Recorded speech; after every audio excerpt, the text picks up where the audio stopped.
ಕೇರಳ ತಮಿಳುನಾಡು ಬಳಿಕ ಸದ್ಯ ರಾಜ್ಯಪಾಲರು ವರ್ಸಸ್ ರಾಜ್ಯ ಸರ್ಕಾರದ ಸಂಘರ್ಷ ನಮ್ಮ ರಾಜ್ಯದಲ್ಲೂ ಕೂಡ ಆರಂಭ ಆಗಿದೆ. ಜಂಟಿ ಅಧಿವೇಶನ ಉದ್ದೇಶಿಸಿ ಭಾಷಣ ಮಾಡೋದಕ್ಕೆ ಗವರ್ನರ್ ನಿರಾಕರಣೆ ಮಾಡಿರುವಂತಹ ವಿಚಾರಕ್ಕೆ ಸಂಬಂಧಪಟ್ಟಂತೆ ರಾಜ್ಯಪಾಲರ ಭಾಷಣಕ್ಕೆ ಕಡಿತಾನ ಅಥವಾ ಕಾನೂನು ಸಮರಾನ?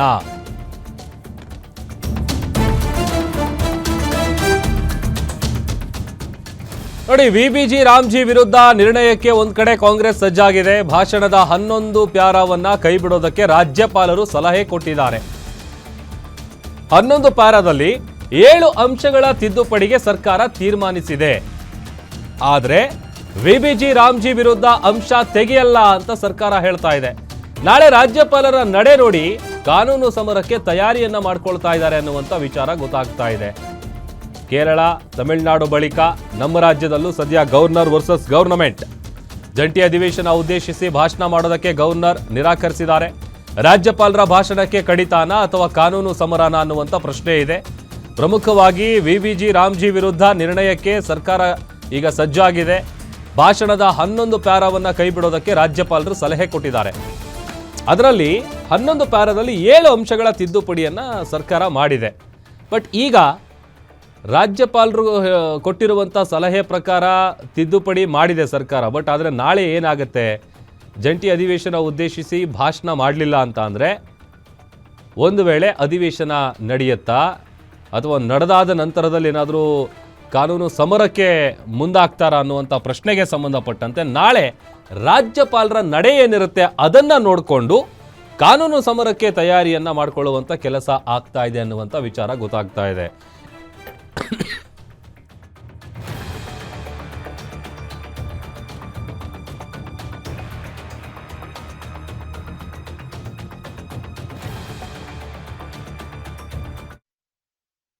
ಹನ್ನೊಂದು ಪ್ಯಾರಾಗಳಲ್ಲಿ ಕೇಂದ್ರ ರಾಜ್ಯದ ಸಂಬಂಧ, ಕೇಂದ್ರದ ನಿಲುವಿನಿಂದ ರಾಜ್ಯಕ್ಕಾಗಿರ್ತಕ್ಕಂಥ ಅನ್ಯಾಯ, ಕೇಂದ್ರದ ನೀತಿಯಿಂದ ರಾಜ್ಯದ ಬಡಜನರಿಗೆ ಇರ್ತಕ್ಕಂಥ ಏನು ಕೆಲಸದ ಹಕ್ಕಿತ್ತು, ರೈಟ್ ಟು ವರ್ಕ್ ಇತ್ತು, ಅದನ್ನು ಕಿತ್ಕೊಂಡಿರ್ತಕ್ಕಂಥ ವಿಚಾರ, ಹಲವಾರು ಅಭಿವೃದ್ಧಿ ಕೆಲಸಗಳು. ಕೇವಲ ಇವು 11 ಪ್ಯಾರಾ ಅಲ್ಲ, ಇನ್ನೂ ಒಂದು 100 ಪ್ಯಾರಾ ಅದಾವು. ಆ 100 ಪ್ಯಾರಾದಲ್ಲಿ ನಮ್ಮ ನೀತಿಯನ್ನು, ನಮ್ಮ ರಾಜ್ಯದ ಬೆಳವಣಿಗೆಯನ್ನು, ನಮ್ಮ ರಾಜ್ಯದಲ್ಲಿ ಮುಂದೆ ಆಗಬೇಕಾಗಿರ್ತಕ್ಕಂಥ ಕೆಲಸ ಕಾರ್ಯಗಳ ಬಗ್ಗೆ ನಾವು ಪ್ರಸ್ತಾಪ ಮಾಡಿದ್ದೇವೆ. ಇವುಗಳ ಬಗ್ಗೆ ನಮ್ಮ ಅಭಿಪ್ರಾಯ ಅವ್ರಿಗೆ ತಿಳಿಸಿದ್ದೇವೆ, ಅವರ ಅಭಿಪ್ರಾಯ ನಮಗೆ ತಿಳಿಸಿದ್ದಾರೆ. ಅವರಿಗೆ ರಿಸರ್ವೇಷನ್ಸ್ ಇವೆ. ಮಾನ್ಯ ಮುಖ್ಯಮಂತ್ರಿಗಳ ಜೊತೆಗೆ ಚರ್ಚೆ ಮಾಡಿ ನಾವು ಅವ್ರಿಗೆ ಮುಂದೆ ಕಮ್ಯುನಿಕೇಟ್ ಮಾಡ್ತೀವಿ. ಅವರು ನಾಳೆ ಬರಬೇಕು, ನಮ್ಮ ವಿಧಾನಮಂಡಲದ ಜಂಟಿ ಅಧಿವೇಶನದಲ್ಲಿ ಭಾಷಣ ಮಾಡಬೇಕು ಅಂಥೇಳಿ ಅವ್ರಿಗೆ ವಿನಂತಿ ಮಾಡಿದ್ದೇವೆ. ಸಂವಿಧಾನದ 176 ಪ್ರಕಾರ it is mandatory for any governor to come and address. ಅದನ್ನು ತಾವು ದಯಮಾಡಿ ಬರಬೇಕು, ಭಾಷಣ ಮಾಡಬೇಕು ಅಂತೇಳಿ ಅವ್ರನ್ನ ಕೋರಿದ್ದೇವೆ. ಆ ಪ್ರಶ್ನೆ ಈಗ ಬಂದಿಲ್ಲ. Will cross the bridge only when it comes. ಅವರು ಬರಲ್ಲ ಅಂತ ನಮಗೆ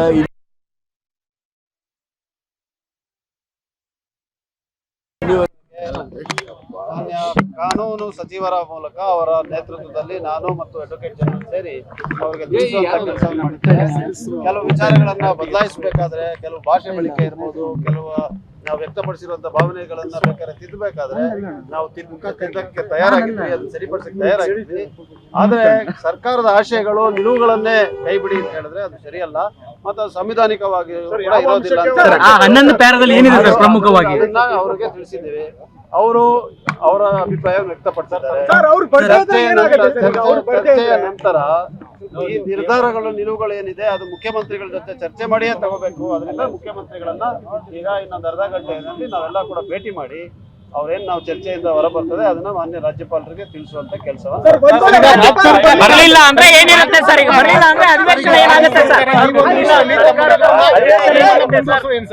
ರಾಜ್ಯಪಾಲರು ಬರದೇ ಇರುವಂತ ಪ್ರಶ್ನೆ ಉದ್ಭವವಾಗುವುದಿಲ್ಲ. ಈ ದೇಶದಲ್ಲಿ ಸಂವಿಧಾನ ಅನ್ನೋದು ಇನ್ನ ಜೀವಂತವಾಗಿದೆ. ಸಂವಿಧಾನದ ಅಡಿಯಲ್ಲಿ ಆರ್ಟಿಕಲ್ 176 ನಲ್ಲಿ ಗವರ್ನರ್ ಶಾಲ್